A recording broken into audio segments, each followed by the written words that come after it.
Hunters, rejoice because we have some fantastic news about the Iceborne expansion.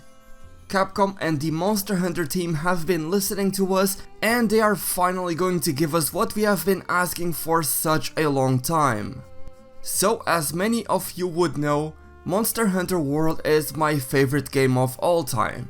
I've always been a fan of the franchise, but this game exceeded all of my expectations.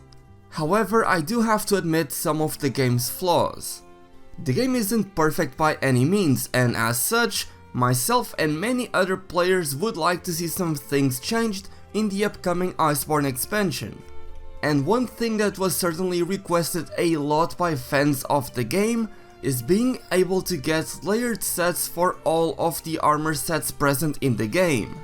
The idea of being able to wear whatever piece of armor you want to have at all times without it affecting your stats in any way, be it positive or negatively, is very appealing to many players.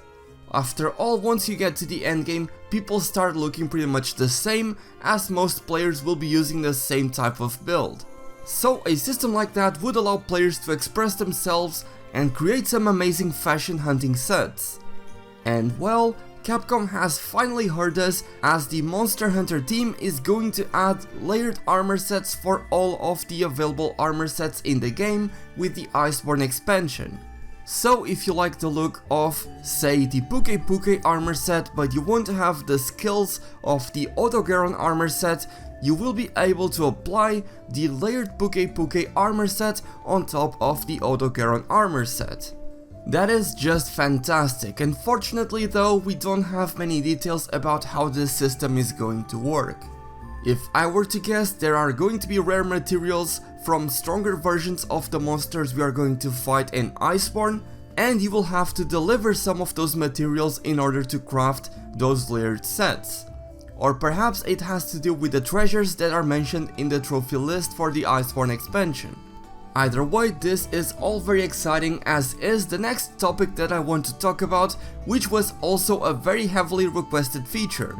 Which of course is the fact that the gathering hub in your new base in the Iceborne expansion, Celiana, is going to be in close vicinity to all facilities, so you will be able to go to the smithy or go to the resource center without having to go through a loading screen. This was and still is a big issue in the base game of Monster Hunter World, and because of that, one of the most popular mods for PC is one that makes all facilities available in the Gathering Hub. So given that all of this player feedback is being taken into account, it's just awesome. Another thing that players weren't too happy about Monster Hunter World, the base game that is, was the endgame. The endgame of Monster Hunter World could definitely deserve an overhaul. Let's be honest, decoration farming isn't all that exciting.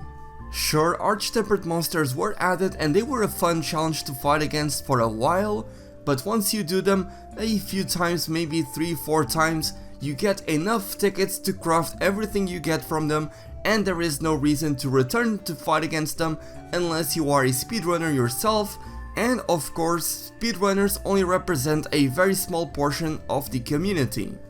And we cannot forget about Kulftaroth, which is of course part of the endgame. It gives you some of the best weapons in the game, but it's a huge RNG grind, and a lot of people, myself included, got a bit tired of grinding the same monster over and over again in hopes of getting those specific weapons that you actually never ended up getting. So yeah, that is to say that the endgame of Monster Hunter World was a bit lacking even with all of these additions.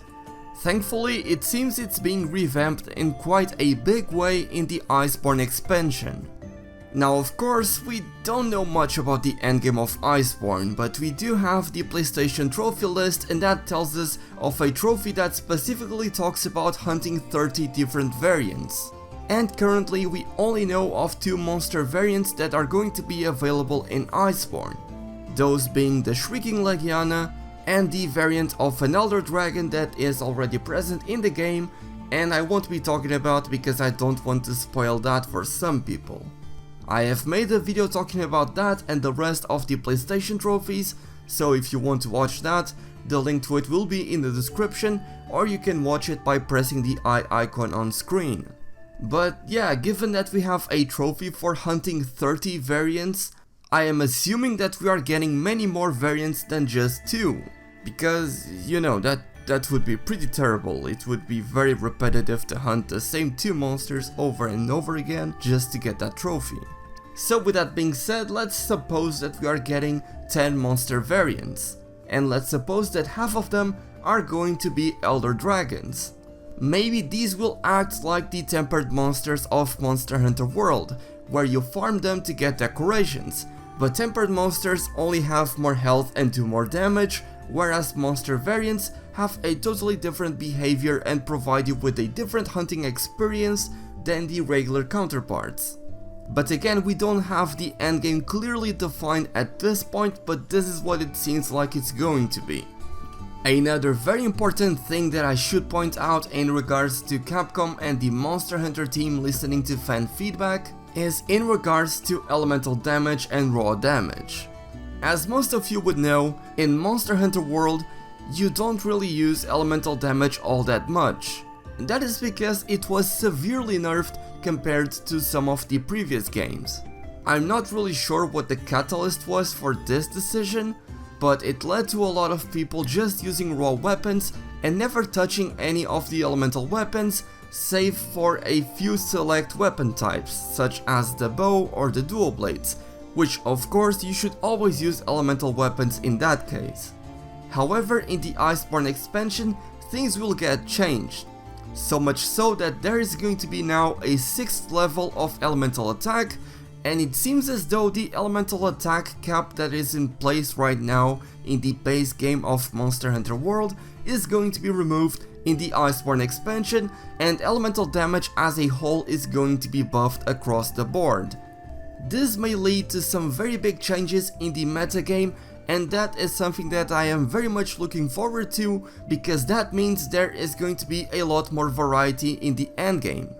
And of course, I couldn't go on without mentioning the gun lance buffs. These are quite significant in my opinion, especially as someone who saw the gun lance buffs that were going to be added with the Iceborne expansion as being too inconsequential. Sure, they are nice, but maybe the gun lance needs a bit more. And it seems like the Monster Hunter team has heard us very well. As you can see here, not only is the Wormstick Blast's detonation damage being slightly increased, but it is also going to load faster. And in addition, and this might be the biggest thing in my opinion, the gun lance is getting a guard point, something that I suggested in one of my videos a while back. This guard point has been added to the Wormstick Blast's loading animation. And if you have the guard skill equipped, you can use the Wormstick Blast after a guard. This is going to make the gun lance a whole lot more viable, and it's so great to see that Capcom and the developers are responding to fan feedback in such a positive way.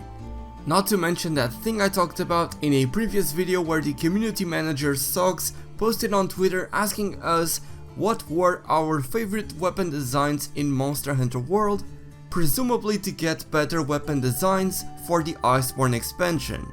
And looking at some of the weapon designs that have already been shown, some of them look quite cool. I mean, the Berioth Sword and Shield, the Nargacuga Hammer and the Tigrex Greatsword, all of them look pretty cool.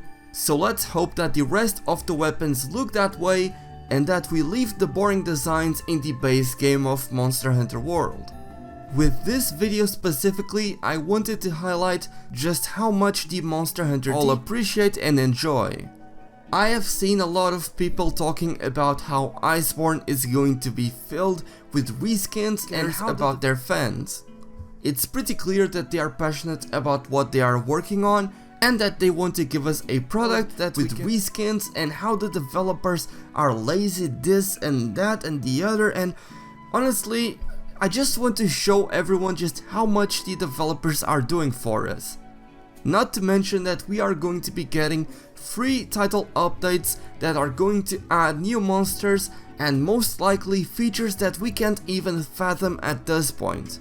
And I have to admit that it's just great to see Capcom and the developers caring so much for the consumer when other companies try to milk as much money as they can from their consumers and don't even respect them in the first place. So yeah, I'm very excited for Iceborne and I cannot wait to get my hands on it in less than a month from now. But anyways, if you enjoyed this video then please drop a like on it as it helps me out a lot, subscribe if you are new to the channel and turn on channel notifications if you don't want to miss an ounce of Monster Hunter goodness. And as always, a big thank you goes out to my patrons for choosing to support me and helping me do what I love. Especially John Cohen for being a mighty hero. If you would like to support me, the link to my Patreon is down below in the description, but with that being said, thank you all so much for watching. My name is DarkHero and happy hunting.